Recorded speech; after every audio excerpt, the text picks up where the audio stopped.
The water hit the valley like a wall, and nobody had time to run. Alina Marsh felt the ground shake under her boots before she even understood what was happening. One moment she was walking along the garden path near the old stone dam, checking the fence line after 2 days of heavy rain. The next moment, a deep, cracking sound rolled through the hills, so loud it rattled the windows of the estate behind her. Birds burst from the trees in every direction. Alina froze, her heart pounding, and looked toward the river. She had worked as a groundskeeper on the Ashworth estate for 3 years. It was quiet work, the kind she liked, far from noise and far from people who asked too many questions about her past. She never talked about the accident from her childhood, the one that had taken her younger brother in a fast-moving river and left her afraid of deep water ever since. She had built a calm life here, tending flowers and trimming hedges, staying close to the ground and far from anything that could sweep her away again. But that morning, calm was not an option. Lady Catherine, the Duke's younger sister, had gone down to the riverbank early to sketch the storm clouds rolling over the valley. She loved drawing wild weather, the kind of skis that most people ran from. She was gentle and curious, always wandering off on her own, much to the worry of the household staff. Nobody expected her to be anywhere near danger. Nobody expected the dam to break. Alina had noticed hairline cracks spreading across the dam's surface just 2 days earlier.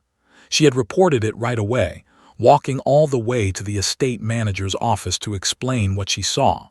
But paperwork moved slowly, and the storm moved fast. The engineers were supposed to inspect it that week. The river did not wait for them.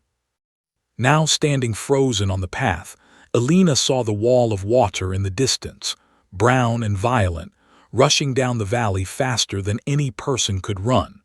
And somewhere near that riverbank, sketching clouds she thought were beautiful, was Lady Catherine. Alina's mind flashed back to her brother's voice, calling her name before the current pulled him under. She had not moved fast enough back then.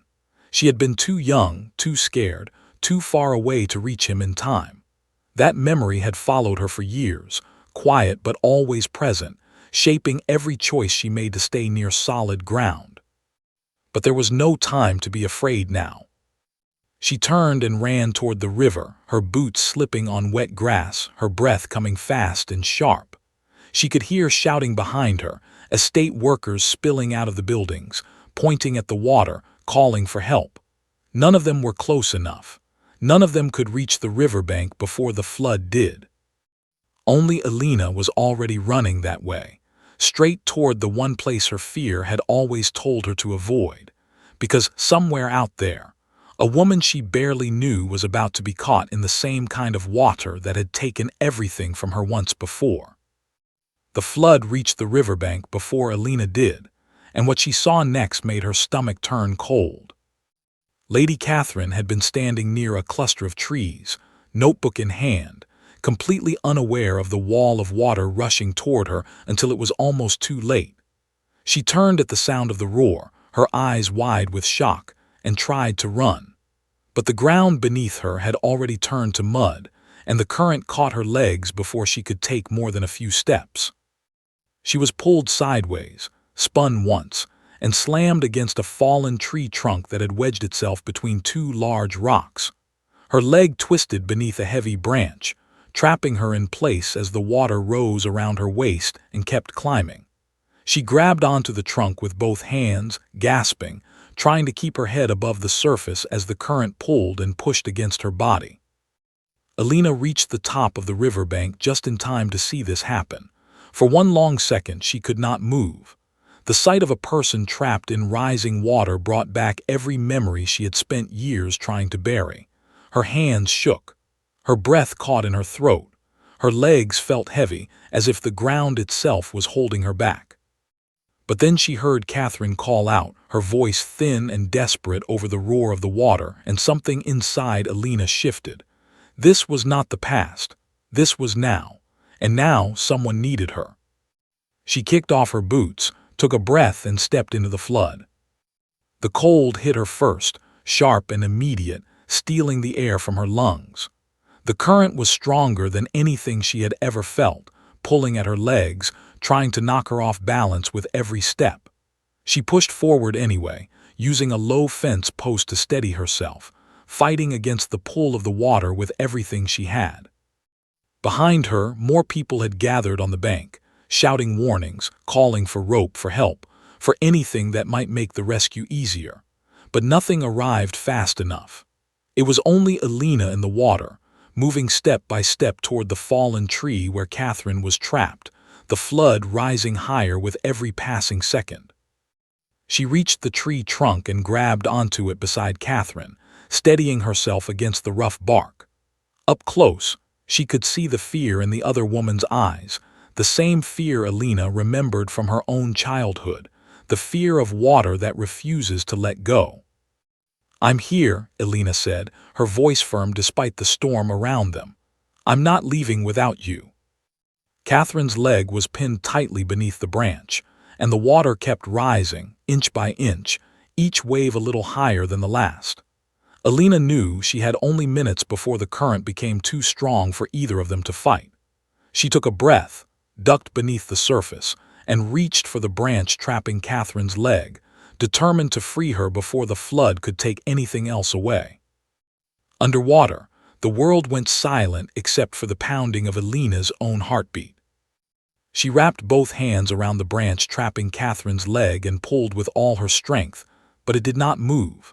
The current pushed against her from every direction, trying to pull her away from the tree, away from Catherine, away from the one thing she had decided she would not let go of. Her lungs began to burn. She surfaced for air, gasping, then went back under and tried again. On the third attempt, the branch shifted just slightly, enough for Catherine to twist her leg free with a sharp cry of pain.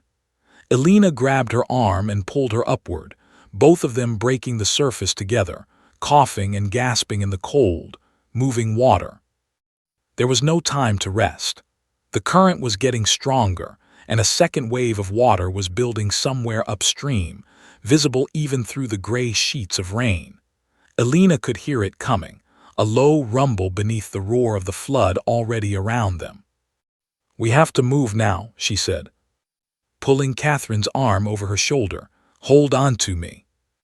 Catherine nodded, too exhausted to speak, her face pale from cold and pain.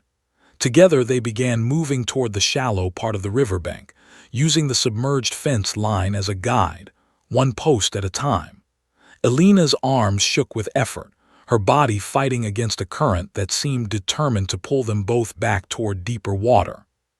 Twice, the flow nearly tore them apart. Once, Catherine lost her footing entirely, and only Alina's tight grip on her arm kept her from being swept downstream. Alina planted her feet against a submerged rock, gritted her teeth, and hauled Catherine back toward her, refusing to let the current win. The people on the riverbank had grown closer now, forming a line, reaching out with a long branch toward the two women fighting their way through the water. Alina could see them, could hear their voices calling encouragement, but the distance still felt impossibly far. She thought of her brother again, just for a moment, the memory sharp and painful even after all these years. She had not been able to save him, but she was not going to let this moment end the same way. "Almost there," she said to Catherine, though she was not entirely sure it was true. "Just a little further."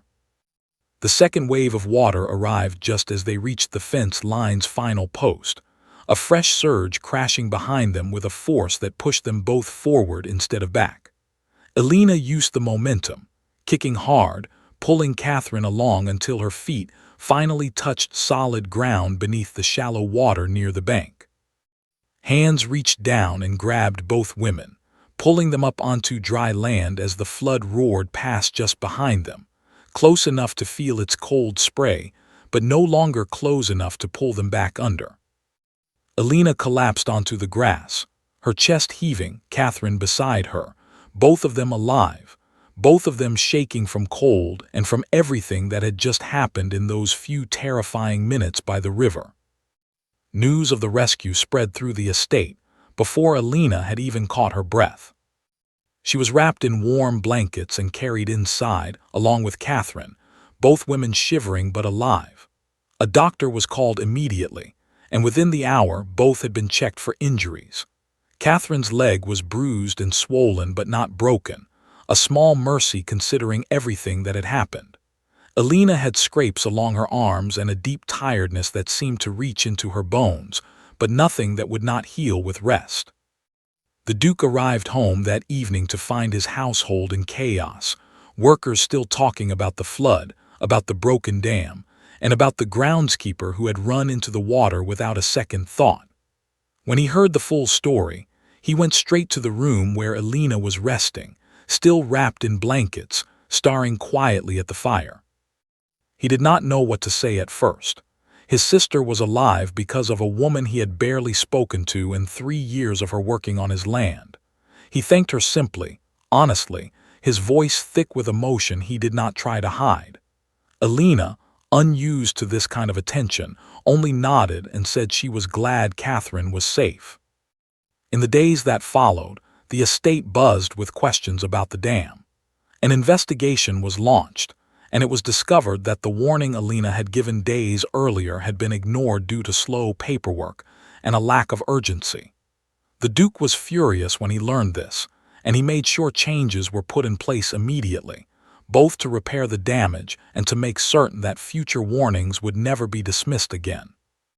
Catherine, once she had recovered enough to walk without pain, sought Alina out personally. She wanted to understand the woman who had saved her life, the quiet groundskeeper who had never once mentioned her own fear of water, even while fighting through a flood to save a stranger. Over the following weeks, an unlikely friendship grew between them, built on something stronger than shared interests or similar backgrounds. It was built on trust, on the kind of bond that only forms when one person risks everything for another. For Alina, something had shifted inside her that she had not expected. For years, she had avoided water, avoided rivers, avoided anything that reminded her of the day she lost her brother. But standing in that flood, fighting to save Catherine, she had faced the exact fear that had shaped so much of her life, and she had come through it. Not unharmed, not unafraid, but stronger than she had believed possible. The estate slowly returned to normal in the weeks that followed. The dam was rebuilt, stronger this time, with proper inspections scheduled regularly.